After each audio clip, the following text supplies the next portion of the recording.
Between what we've lived through and what our day jobs demand, we've spent some serious time researching neuroscience. The pattern we keep seeing is the way we think shapes the way we behave. And over time, those behaviors shape our outcomes, often before we even realize we've made a choice. In the research of neuroscience, it opened the door to neuroplasticity, habit loops, stress responses, microdecisions. All the brainy stuff that explains why just try harder is a trash strategy. In this lab, we're rewiring habits one experiment at a time. Welcome to I Squared Lab. So I was reading an article the other day, and it was about phantom limb pain. Oh, we're just jumping right into some nerdy stuff, some nerdy facts. Yeah. So have you ever heard of phantom limb pain? Yes, but only in the context of where if someone has an appendage amputated, that they can almost still feel it to some regard. That's really the extent of what I know. I've never known anybody personally that has had this. I probably saw it like on an episode of House or something like that. I loved House. Yeah, I loved House. I love the guy who played House. I think he's... Why can't I think of his name? Oh, gosh. Hugh Lowry? Yeah. I think of him in Sense and Sensibility. Yes. Anyways. He's attractive to me for some reason. I don't know. It's the smarts. Yeah. You like smarts. I really like smart guys. And I like older guys, so it's fine. So anyways, getting off topic. So I was reading about this and the neuroplasticity behind it. So that's why I'm bringing this up from a neuroplasticity standpoint. Do you want to go into a little bit of neuroplasticity? Yeah. I think we'll do a whole... Like, what is it? What is it at some point? But I think... Yeah. So neuro being of the mind, like neuroscience is the science of the brain, essentially. So neuro is the brain or mind. And then plasticity is plastic. Back in the day, people did not think, and back in the day, I'm meaning like 1960, people did not think, all the way up to 1980, honestly, people did not think that the adult brain was, they thought it was hardwired. They thought that the adult brain did not learn, which is crazy because adults learn. But they only thought a child brain was plastic, thinking in a way of plastic material is malleable. Yeah. It's stretchable, it stretches, it changes. It's malleable. But an adult brain is malleable. It can change over time. It can transform. It can heal itself. It can unlearn and relearn. So a lot of the topics that we're talking on this podcast and in the workshops and in the groups that we're doing is around neuroplasticity. So the changing of the mind, essentially. Yes. It's more than that, but Yes. that's if you had to boil it down into a few words, would that be accurate? Unlearning and relearning Yeah. is basically what I would say neuroplasticity is, the ability to unlearn and relearn. Or you could say, I'll define it in a couple different ways because it might help other people. You know, if that doesn't make sense, rewiring is another great way to say it. Remapping. So your brain is mapped, because when you learn something, it's mapped inside your brain. It can remap, essentially. And I think what I'm about to go into might help too. So I think this is exciting. So I was excited when I read this article because I nerded out to it. So when somebody loses an appendage, which is a terrible thing, obviously, a couple things can happen. Your neurons in your body are mapped to your brain, and they're mapped beside each other. So if your fingers, for example, your index finger is right next to your middle finger, it's mapped in your brain right next to each other. So it's localized, basically.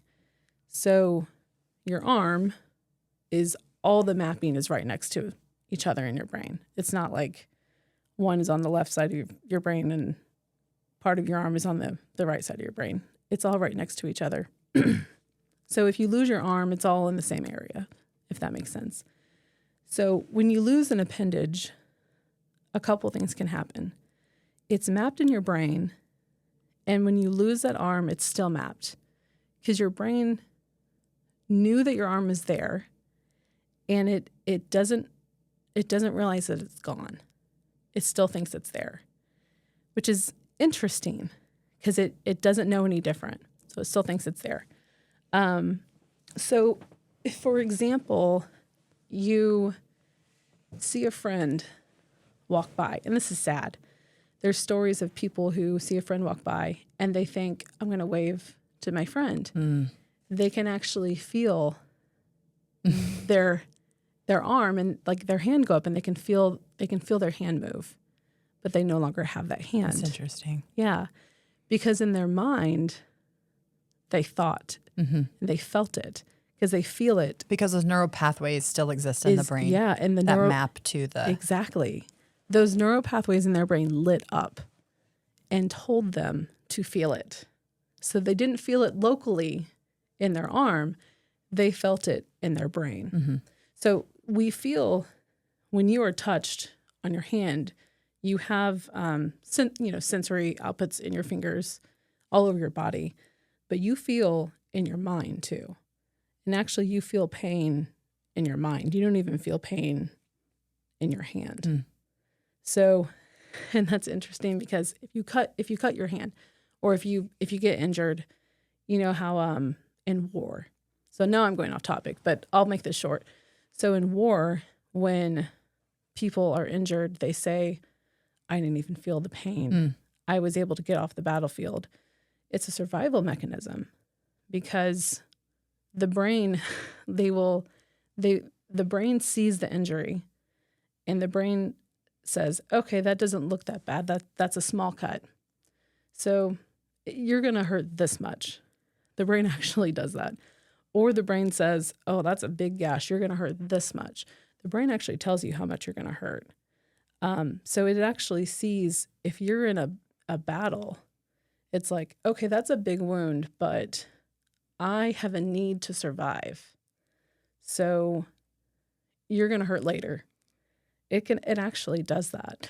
I will say some of my paper cuts, though, I feel like are are worse than a gunshot. Anyways. I know. And it might be more of a localized thing at that point because it might hit like a neuron or a nerve or something. But yeah, it's interesting. So anyways, I got off topic. I don't even know I went down that pathway. But yeah, so that can happen because the mind still thinks the arm is there. The other thing that can happen is the brain likes to be efficient. We know that, right? The brain loves to be efficient. So it realizes that space isn't being used. It actually notices that. It's like, they're not moving that arm anymore. They're not using those neurons. That's not getting lit up anymore. So I want to use that space. And so it starts to, through neuroplasticity, rewire itself. So for example, if somebody else is using their left arm, if they lose their right arm, they start using their left arm more. Their left arm might map in that space. It happens with blind people. If they read through Braille, and not with their eyes, obviously, their fingertips have a larger mapping sensor in their brains than their eyes do. So and actually the space that it takes up is their visual cortex because it's just open to be taken up. So it's really interesting the way the brain can take care of itself through neuroplasticity. So in one case I was reading, this boy, he lost his arm at 17 in a tragic car accident. Very sad. He had his arm itched, but he no longer had his arm. And can you imagine how frustrating that is? Like you have this itch, the itch you can't scratch. It's like perpetual itch. And they were like, huh, okay, that's weird. So they were literally taking a feather and like taking it around his body to try to find what was mapped. Like they were trying to see like, well, is another part of his body mapped? Actually itching, but it's mapped to something else. But his brain still thinks it's the arm because of the way it was. Okay. Yeah. I love that you caught right on. That's awesome. It was his cheek on his face. It mapped to where his arm used to be. Wow. So the cool thing is that this boy finally figured it out. And whenever his arm itched, he could just scratch his cheek. That's wild. But he was able to solve that crazy issue. So that's phantom arm pain. And then I started, as you know, and people on this podcast may not know, I have hearing loss in my left ear. So I went to India for work. It was 11. 2010? 2011? No, was it 2012? It was 2015. Was it? It was 2015. It was a year before I started here. Okay. Yeah, it was the last year before I started at my current company. At our current employer. Yeah. So as a previous employer, I went for work. I went to India for like 2 weeks to train. You were there for like a month. I was there for a long time. It was great. It was a great trip, except I lost my hearing. It was the weirdest thing. I like how I laugh, like, haha, it's so funny. I laugh in uncomfortable situations. So well, it's odd because you got it because you got a cold. A virus. But it settled in you weren't really even sick, really? No, and it was weird because I didn't feel sick. I didn't know anything was wrong, honestly. I didn't feel bad. My ear didn't even hurt. I came back from India and I had like a headset at work, and it was a one-sided headset, where there's like just kind of a flat piece that rests on your head, and just one ear is covered to be on a phone call. Hopefully I'm describing that accurately. Yeah, you only have, of a headset, you have one earpiece. Yeah. Right. Hopefully everybody can understand. And the other ear is free to hear the open. room. Yes. Yes. And luckily I always had it on the left ear. The earpiece was on the left ear. And I was on the call and I couldn't hear the conversation on the phone. And I was like, that's odd. So I just flipped it. In the moment, I didn't worry about it. I was like, that's odd. Maybe I have water in my ear or something. I just didn't. At 31 years old, I didn't worry about it. I just didn't think I lost my hearing. You also are someone who has a good deal of allergies from time to time in the spring and the fall sometimes. And that messes with your ear a little bit. Well, and I just never thought like, oh my God, I just lost my hearing. Mm-hmm. It's not something. There wasn't a cause for the effect. No. You just don't lose your hearing out of the blue like that. Yeah. I wouldn't have thought it either. We're also of a breed that doesn't go to the doctor if you're sick. You'd have to be really sick. Yeah. I mean, I would be more worried about losing my eyesight out of the blue than my hearing. It's not something people really worry about until you're older in life. So you didn't go to the doctor, essentially? I didn't. I did not. At first? Not at first. So I just flipped my headset over to the other ear and I was like, that's odd. And I went about my day, which is crazy. I found out later, though, I did go to the doctor and I had a virus attack my ear and I lost 50% of my hearing in my ear. And all they can do is contribute it to my trip to India. So I got some kind of virus when I was over there. Nobody knows what it is, some kind of bacteria or viral infection. It happened. It just happened to settle on your ear. Yeah. Like it could have been other things, but this one did that. Yeah. I mean, I guess you could say I'm fortunate or lucky that it just attacked my ear. I mean, it could have been much worse, I guess. And wasn't it that when you went to go get a hearing aid, because you finally went in to get a hearing aid, wasn't the specialist like explaining to you that something was smashed, the stuff inside your, like it wasn't like it was repairable or reversible, like it was past the point of like they were like smashed. Yeah. So there's a difference between and it's funny because it took me a long time, and this is just being me completely honest and vulnerable and humble on this podcast, and it's pretty common. If there's anybody listening that has hearing loss, don't do this, but it's common. On average, it takes people who have hearing loss 7 years to go get a hearing aid. Dad still won't go and get a hearing aid. You have one. Yeah. And I wear it every day. Yeah. I wear it every day. It took me exactly 7 years to go and get a hearing aid. I knew I had hearing loss, but I have my right ear is 100% perfect, and my left ear is 50% reduction. Yep. So I'm fine. If I can't hear somebody, I'm sorry, and I turn my head a little bit, or they speak up. It's fine. I'm sitting on your right ear, right? It's my left ear. It's her left. I always forget. Yeah. If I'm sitting on that side and I say something and she just doesn't react, I'm like, she didn't hear me. She's like, what?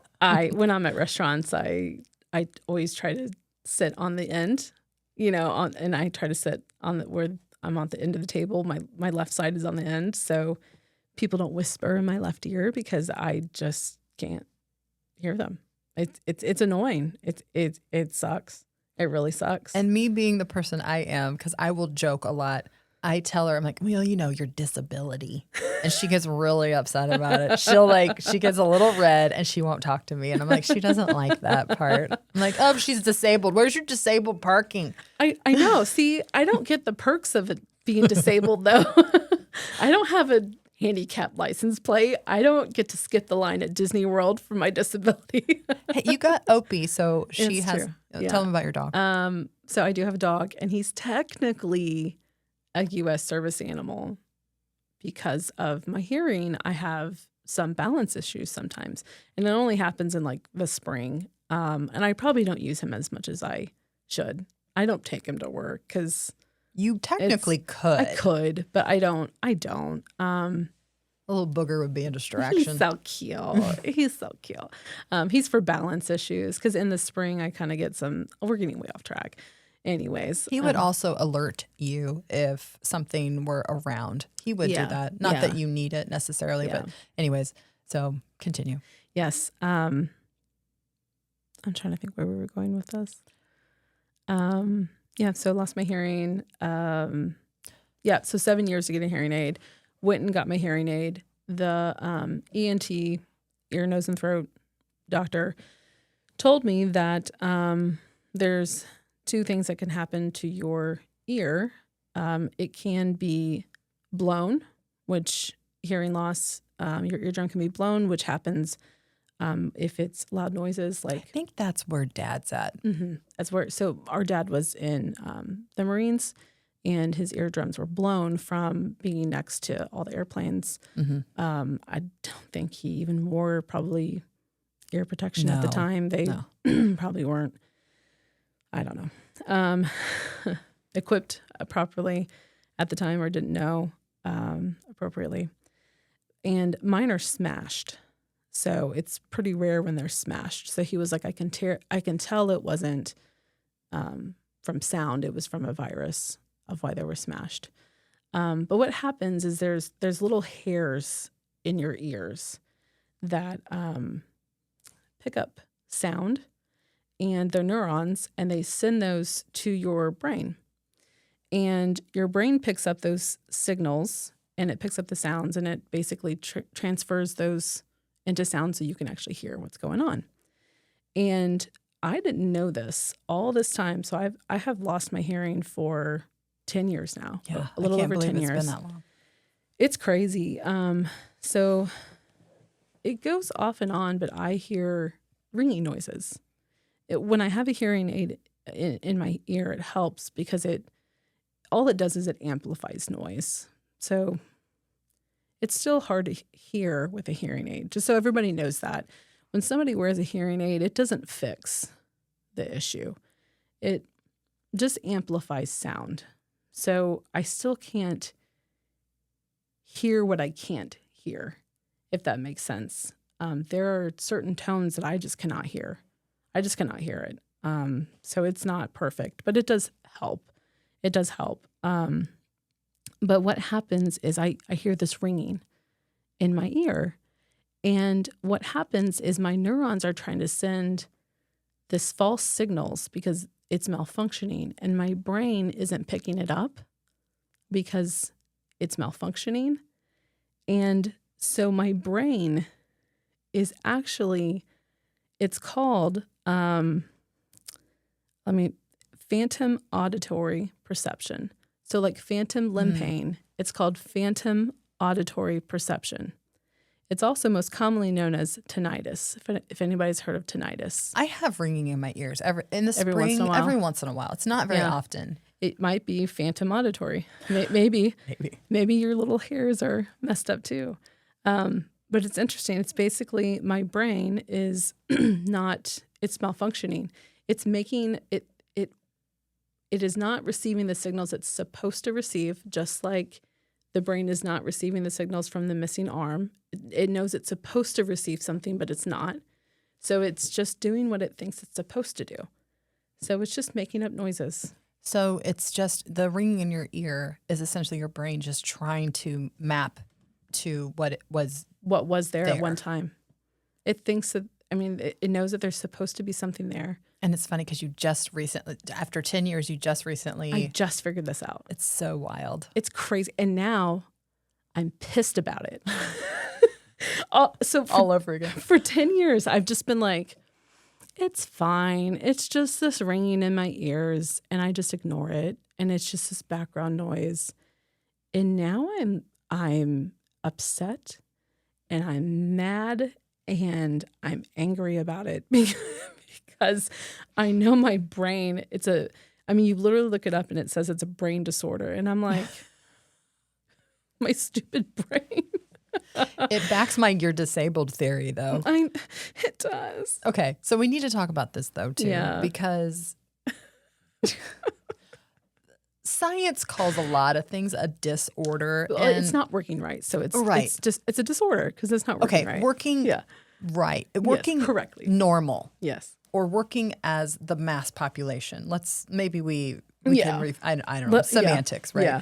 But I think that matters because there's a lot of times we will compare ourselves to everybody else. And then we feel like, gosh, man, I'm doing something that other people aren't doing. So there's something wrong with me. Yeah. Which could be anything. It could be anything you're doing that you don't want to do. We all have something like that, I'm sure. Yeah.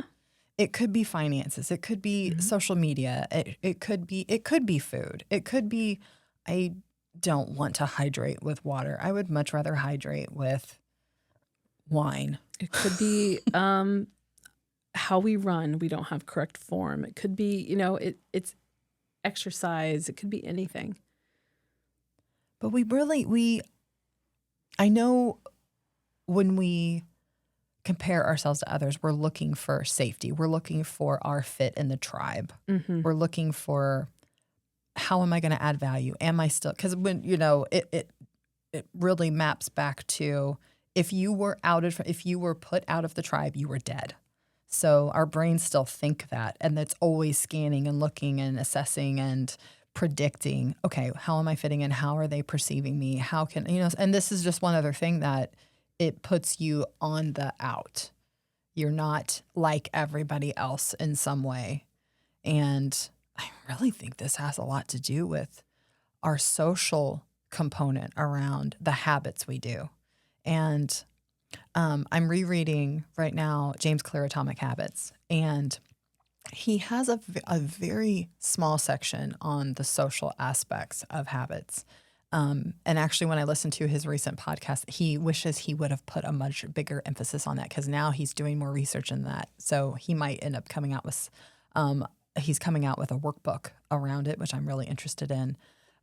He's like, there's so much around the social aspects of habits. And I want to get into that down the road with some podcasts. But I think I want to go back to the hearing part because you said 7 years is the average that people, it's like they finally reach this tipping point of like, okay, it's not fine. Yeah. Like it's been fine for a while and I've put up with it and I've been able to make concessions and compromises and workarounds, whatever you want to call it, to get my day-to-day done with this impediment, essentially. But after 7 years, you finally reach a tipping point where you finally get something that's going to help. And it's expensive and it's a pain in the butt and you have to go and do it and you have to go get fitted. And you had to go a couple times because it was too big and it was rubbing your ear in such a horrible way. You had to get pediatric size because she's got little teeny tiny ear canals. Yeah. Apparently my ear canals are tiny. It hurt. So there was a lot of iterations you had to go through to get it right. It wasn't like you could just one and done and everything was, and even after you get it, nothing's magical. It's just because when you're in a room with a lot of sound, you just hear all this sound. You can't really, it's like when you're sitting and talking to somebody, you can still hear all of the background noise. And a lot of times, I'm sure normies, we can filter out some of that in a different way. Yeah, there are some really cool advanced settings. Like you can set it to like a concert setting, like for music, or if there's like loud noise setting. If you're in a loud room, you can set it so it tries to hone in to a conversation mode. So it really does try. But like if a kid screams in a room, it amplifies that. Yeah, and honestly, it hurts. I've noticed you because cringe. You get distracted when we're not in a bad way, but I feel like you're more distracted these days than you ever have been because if we're in a setting like that, because it's probably like they're 20 feet away, but it sounds like they're in your ear. Yeah, because of the amplification. And I want to talk about if you've seen any research on the detriments of people not being able to hear conversation. And I've read a little bit about it. I'm not super versed on this, but there is decline in your social cognition if you're unable to participate in normal communication styles with people in some way. I have read studies on that. It takes some time. I don't know. I'm not an expert on this, so nobody quote me on it. Yeah, we're just chatting. Yeah, I've read that they found ties from hearing loss to Alzheimer's because people tend to pull away from society because they're not comfortable in conversations. They're not comfortable communicating. They're not comfortable being out, having those conversations, communicating because which is the connection. It's the connection piece, which is honestly, I haven't seen ties to this, but there is a social mental. Sorry. Continue. We'll try to edit that out. Yeah, maybe we can edit that out. Maybe not. Maybe it's funny. I haven't seen connections to this, but there's a mental health connection to that, right? I mean, think of back to COVID when people weren't able to socially connect. There's problems with that too. But I have seen connections between hearing loss and Alzheimer's. There is a junk in, junk out theory. If you can't hear what somebody is saying, then you're not able to properly communicate back. Every year I have to go and get a test done, an auditory test done. And there's a couple different tests. I have to click a button. And this is interesting. I have to click a button. There's a beeping test. And I have to do it in my right ear. And this will piss you off. I have to do it in my right ear. And it's like beep, like really high pitched. Yeah. And then like beep, medium, and then boop, like really low pitched. And I get them all in my right ear. My left ear, I don't get the high pitched. I get the medium and I don't get the low pitched. So I can't hear high pitched and low pitched in my left ear. I can hear the medium range. So I don't even hear it. So I don't click in the high and medium, basically. So that's one test. Every time I finish that test, they tell me, and this is what pisses me off, the best thing that can happen to me is if I lose hearing in my right ear. God. And it's all I can do to not slap them because, and they say that to me because of my balance. Because so that would even out your balance? Yeah, because when you have hearing loss in one ear, because your ear, there's 3 elements in your ear that controls balance. One element, I can't think of what they're called. I'm sorry. One element has to do with your balance vertically. One element has to do with your balance horizontally, and one element has to do with your balance space, like in space. For example, if you're running after a bus and your head's bouncing up and down and you're looking at that bus, you don't lose sight of that bus. Isn't that weird? Like it's weird because your ear does that. That's weird. Your ear, your balance is actually our 6th sense that was never mapped. Interesting. Is balance. Isn't that interesting? So balance is super important. If we didn't have balance, we couldn't do anything. If you couldn't stand upright, you couldn't see, you couldn't read, you couldn't do anything. So, so they say that if I lost hearing in my right ear, I would be better off balance-wise. But they tell me that. The second test is words. And there's this man's voice that comes over the screen, and they'll say words like mom. And I'll have to repeat it back. Mm-hmm. And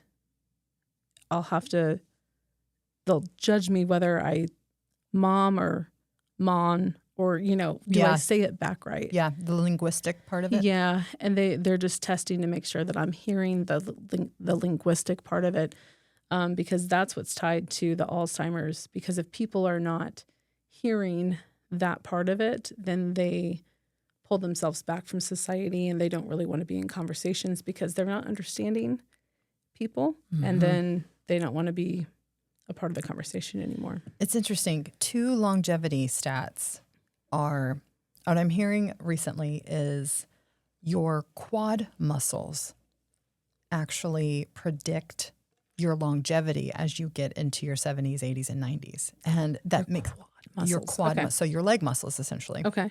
But your quads.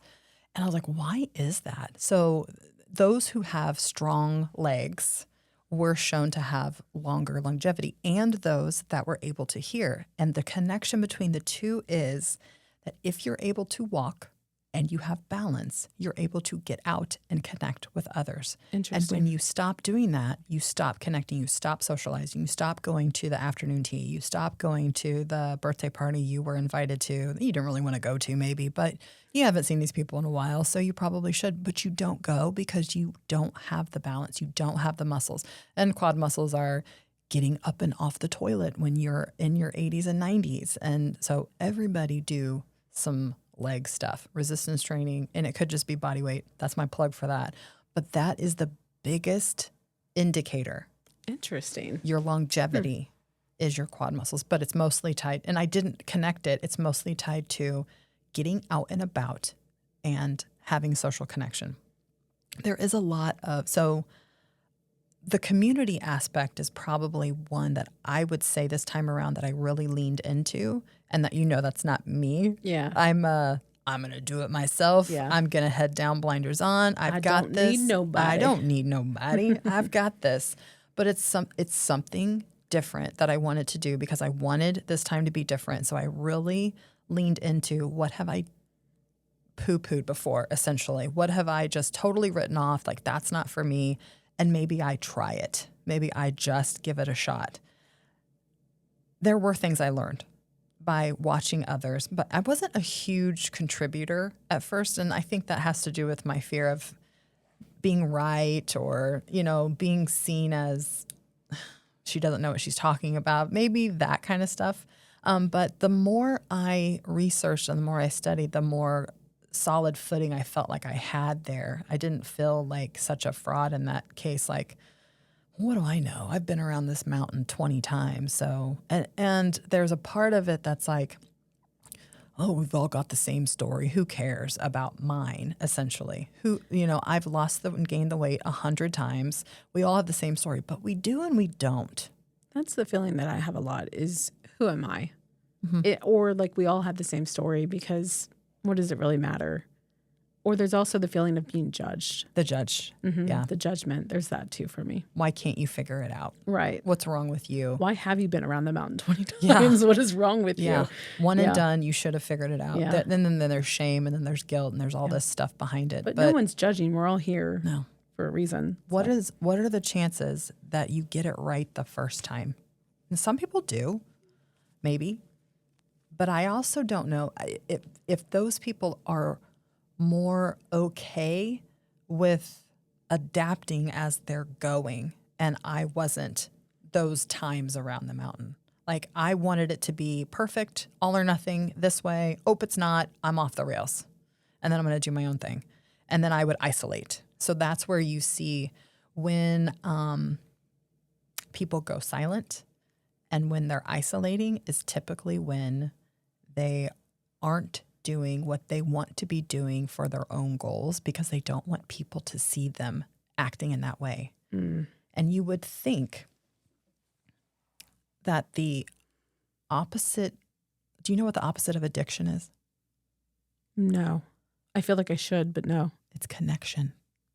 The opposite of addiction is connection. And this is from Mate. Gabor Mate. He does a lot of research, incredible books. He's got... Is there something in accountability there? a little bit. You're Okay. seen. Yeah. So there you show up a little bit differently when you know people are watching you. Yeah. If There's- I'm doing something in isolation that I wouldn't do in front of other people, that is a red flag. That's Mhm. something I need to turn towards and get curious to and consider why I'm doing it potentially. It could be something simple. It could be I'm just bored. I'm uncomfortable for some reason. And that is a dissociation technique of some kind. But it's I know when I have friends from the previous program I was in and still keep in touch with them. And one individual has been very quiet and I know she's struggling. And when she goes quiet, she's isolating. And I even texted her, I was like, I know where you live. I will come find you. Of course, I'm trying to make light of it and I'm trying to make it funny, but I'm also trying to make it okay. Yeah. I'm not sitting here going, what's wrong with you? Why can't you figure this out? You've lost all the weight and now you're 50 pounds up. What's wrong with you? It's so hard though, because you know what it's like. I know. You can't get through to somebody unless they're open to opening the door for you. The thing is, and I know this because this is what I did. She wants to lose at least 30 pounds before she then reaches out to people. Yep. She's not willing to open that door until she's got 30 pounds down. It's wild. Yeah. We don't want to reach out and ask for help until we've got all of our ducks in a row. That's not how it works. It's like losing the weight before you go to the gym. Because, Yes. Yeah. Which is what I did. We can't just reach out a hand and say, I need your help with this. It's hard to be that vulnerable. Pride comes before the fall. It's that saying. I know that sounds like a cliche, but it's that pride is just, it's such a, I don't want to go religious on everybody, but it's such a dirty sin. Like it's just, it's terrible. It really does hurt us. They do. I mean, there's a lot of stats on loneliness and unconnectedness. Like loneliness is the equivalent of having 15 cigarettes a day. It's the new cigarettes. You're 50% more likely. So if you have found people with a strong social relationship, they've had a 50% or higher likelihood of survival than those with weaker relationships. And this doesn't have to be family. It could be friends. It could be neighbor. It could be community. It's about connection. So when people are deep in their addiction, whatever it is, and it can be food, it can be alcohol, it can be finances, it could be porn, it could be anything that you're doing in isolation that you're shameful of in some way that is against what you really know you should do that's beneficial for you. And addiction is when you're doing something you just can't stop, essentially. There's a little more to it than that, but if you are connecting with people, your addiction isn't as strong. I guess the moral of this one is get your hearing aids if you need a dang hearing aid. And connect with your community. And connect with your community. Because people help. People matter. Which the other side of that is connect with the right community. Yes. Like-minded. I don't like the beehive mentality exactly. I think you have to watch out for that. And what I mean by that is, and this really kind of plays more for me in a work environment where you have a room full of people and you have an idea that's out there and everybody's like, yes, that's a good idea. It's that beehive mentality where everybody's on the same page. Yeah. Everybody's saying and doing the same things, but nobody's able to say, why are you doing it like that?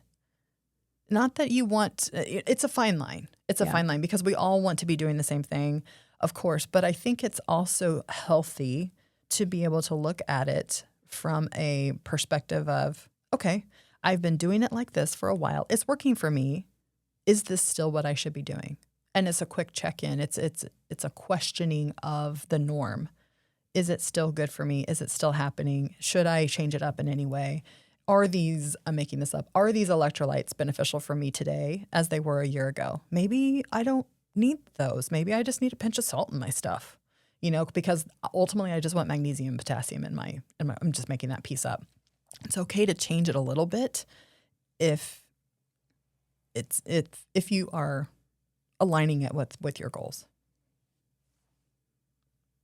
Anything else you'd say? Disabled you? She's going to be so mad at me. I love you.